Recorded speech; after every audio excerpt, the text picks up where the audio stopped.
Hey Spade Adventurers, and welcome to an episode of Tanooki Tale Review that I am so excited for. If you're wondering who I am, I'm Master Spins from this channel, SpadeGalzProductions, which has unboxings and gaming that you can all check out on the information button and the end screen. As well, we have SpadeGalzOriginal, which has vlogs where you can see more of that, and me being weird and my face and voice, as well as script stories like Girl of Cyclone, Quincore, Florali, even have the Girl of Cyclone's hat over here. So if you're wondering, the reason I am very excited for this is because if you missed the title, these are some long-awaited Amiibo for me. I don't play this series, I don't know a lot about the characters, however, for Smash Bros, I am super hyped to have these. And I'm just so excited.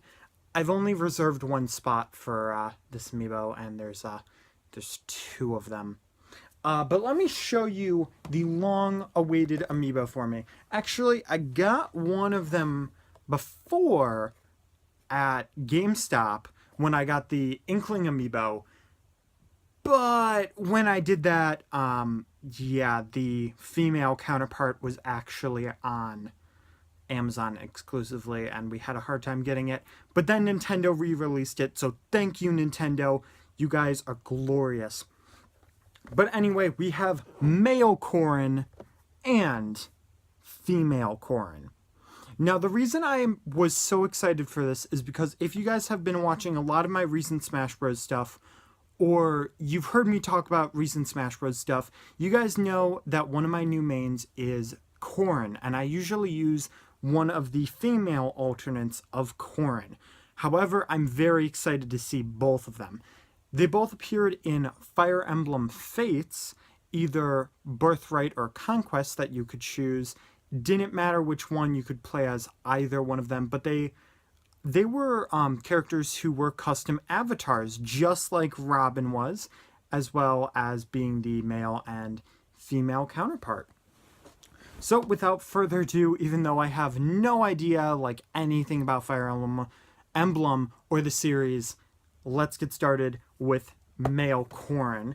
And I've already told that the story of the day I got male Corrin. So if you're wondering what Fire Emblem, Birthright, and Conquest are about, it's basically that, I can't remember which one, but Corrin is born on one side but then grows up in another. So you struggle with having to take sides of people who are in a war, your family members that you grew up with and the family members you were born with are in this twisted, crazy war, and in the Fire Emblem style, you have to go around and choose your own destiny, your literal destiny, how your character will go through the path, what characters you'll go with, how your relationship with other characters will be, and you can even marry other characters.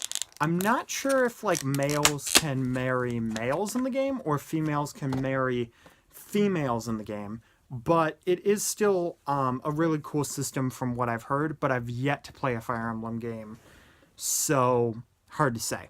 But anyway, if you are wondering, it is night, so that's why I'm in this position, and if the lighting's not as good, I do apologize about that. One thing is male Corrin's sword does seem to be a little curved. I don't think that was on purpose, to be honest. Okay, but other than a few differences that I'm gonna be noting once I go to the female Corrin, is, well, these guys are very similar. They have the same sword, which is awesome that they have the fire on the back, which kind of looks like rock candy. It's a good thing I don't like rock candy. Actually, I don't know if I like rock candy. Either way, don't eat it. I don't know the sword's name, but we've got the saw blade sword. You can even see all of the blades, which are actually not as sharp as they look, which is really, really good, because some Amiibo stuff like this can be, oh yeah, his hair is sharper than his sword. That is ironic. That is super ironic. But we've got all of the armor pieces. We've got the red eyes that are going to be super hard to see, but they are painted on there.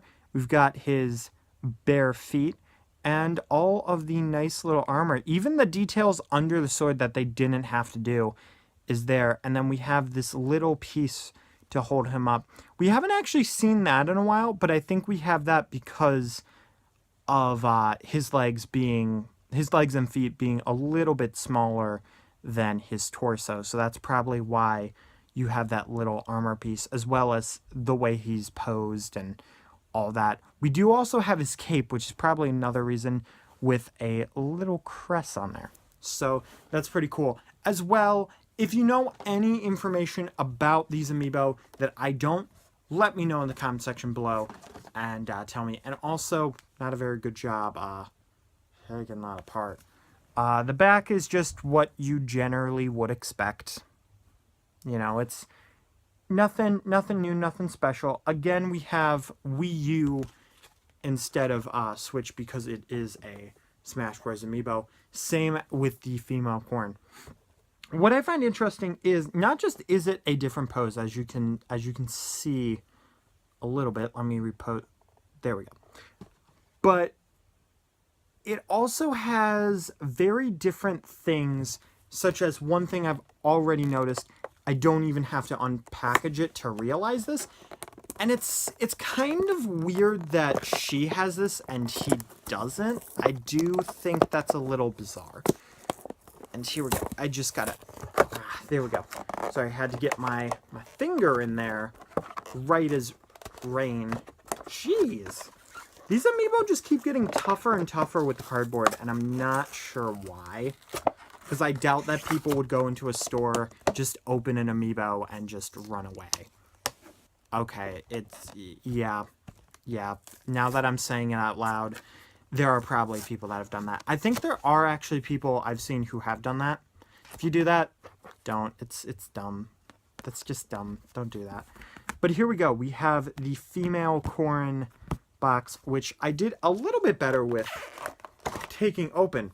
Now, one thing that I wanted to mention was the fact that we have this twist tie here for her. I don't know if that's because she was an exclusive to Amazon and they're more careful on Amazon and they have to completely ship. I'm not sure if that's the reason, but you can still slip the sword out, not damage it at all. So that's at least a good thing to know. And the foil is still also there. I had no trouble with male Corrin, and I'm going to be super upset if I break this. There we go. Popped it right out. So one interesting thing is that, I'm not sure if these are like taunts or Smash Victory stuff, but one interesting thing is that she has the sword behind her head. It is also a little bit curved, so maybe that's on purpose. However, you can also see the detail that is under the male Corrins, which is that nice dark blue and that black in the center. The dark blue, I believe, is to connect her cape, which she is also holding right there. They didn't really have to add that little detail with her completely holding the cape with her hand, but they did, which is super awesome because they could have just cheaped out, put the cape there, and made it look like she was holding it, but not really holding it, just making it like a faraway illusion. Also, the only plastic pieces on here are by the feet, which are actually up. So even though she's not wearing shoes, I guess you could say that female Corrin is kind of wearing some heels, which is also very interesting. Now, another interesting thing is I'm not sure if you can change body type in the game, but female Corrin's body type does look a little bit different, and I'm not saying that because she's female, but the body type looks just slightly different. It could also be the pose for the fact that she's kind of turned around like that area because, you know, her front is more forward, her sides are more turned, but then her legs are also forward. It's kind of an interesting pose, but I do really like it. As well, even though the hair is still spiky, it's a lot smoother, which is one reason that I do like it, because it flows a lot better, whereas male Corrin's just looks kind of bedhead messy. Hers looks more like it's natural flowing, you know, just kind of flowing in as she's walking. As well, you do have the headband that is not on male Corrin, which is another thing to note. Other than that, there are not really actually that many differences, which is not surprising, but you can see a few more details, such as the little stitch lining in the outfit. So that's also really cool. But that is the unboxing for male Corrin and female Corrin for the Smash Brothers series, which is so amazing because I now get to put these guys not just in my collection, I also get to put them inside of Smash Bros, train, and learn more things about Corrin. I did kind of switch back to Yoshi, but not the point. It does make me wonder if they will go back to Wii Fit Trainer, Robin, and make the other gender alts, or if this is just for the DLC, considering that Corrin got this, Bayonetta and Cloud also got this, whereas no other character got these alts. I do feel like if they do another Smash Bros, I feel like they won't specifically do new style graphic amiibos for them, but they might do some alternate amiibos, just a small line, just to make a few people happy. But yeah, that's it. Leave a like, comment, share, everything, subscribe. Hope you guys have a wonderful day. I'm very tired. Not sure why I recorded this so late, but can't re-record it. Anyway, I'll see you guys in the next one. Bye!